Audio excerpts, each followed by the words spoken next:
رتل بصورة قاف القرآن واقرأ قراءات من التبيان. السلام عليكم ورحمة الله وبركاته.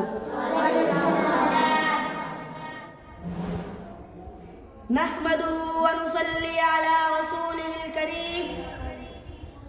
اما بعد، محترم بزرگوں اور دوستوں، میں آج آپ کے سامنے قرآن مجید کے تعلق سے چند ضروری باتیں بیان کرنا چاہتا ہوں۔ امید ہے کہ آپ میری باتوں کو دھیان سے سنیں گے۔ میرے پیارے بھائیوں، اللہ کے رسول صلی اللہ علیہ وسلم نے فرمایا، قیامت کے دن صاحب قرآن یعنی حافظ سے کہا جائے گا کہ قرآن شریف پڑھتا جا اور جنت کے درجوں پر چڑھتا جا، اور ٹھہر ٹھہر کر پڑھ جیسا کہ تو دنیا میں ٹھہر ٹھہر کر پڑھتا تھا۔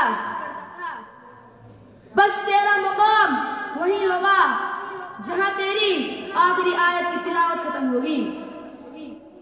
محترم بزرگوں اور دوستوں، اللہ کے رسول صلی اللہ علیہ وسلم نے فرمایا، جس شخص کے دل میں قرآن کریم کا ایک حصہ بھی محفوظ نہیں، وہ ویران گھر کی طرح ہے۔ لہذا قرآن کریم کو حفظ کرنا چاہیے، کم از کم اتنا تو یاد ہونا چاہیے جس سے نماز صحیح ہو جائے۔ بس میں انہی چند باتوں پر اپنی تقریر ختم کرتا ہوں۔ السلام علیکم ورحمۃ اللہ۔ نحمده ونصلي على رسوله الكريم، اما بعد، محترم بزرگوں اور دوستوں، میں آج آپ کے سامنے قرآن مجید کے تعلق سے چند ضروری باتیں بیان کرنا چاہتا ہوں۔ امید ہے کہ آپ میری باتوں کو دھیان سے سنیں گے۔ میرے پیارے بھائیوں، اللہ کے رسول صلی اللہ علیہ وسلم نے فرمایا، تم میں سب سے بہتر شخص وہ ہے جو قرآن سیکھے اور سکھائے۔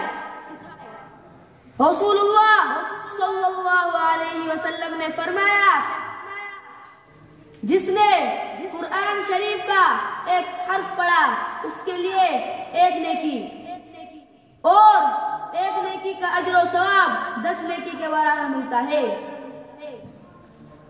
محترم بزرگوں اور دوستوں، قرآن کریم اللہ تعالی کی کتاب ہے، اس کو سیکھنا، اس کو پڑھنا اور اس پر عمل کرنا بڑی عبادت ہے اور بڑا اجر و ثواب اور خیر و برکت کا ذریعہ ہے۔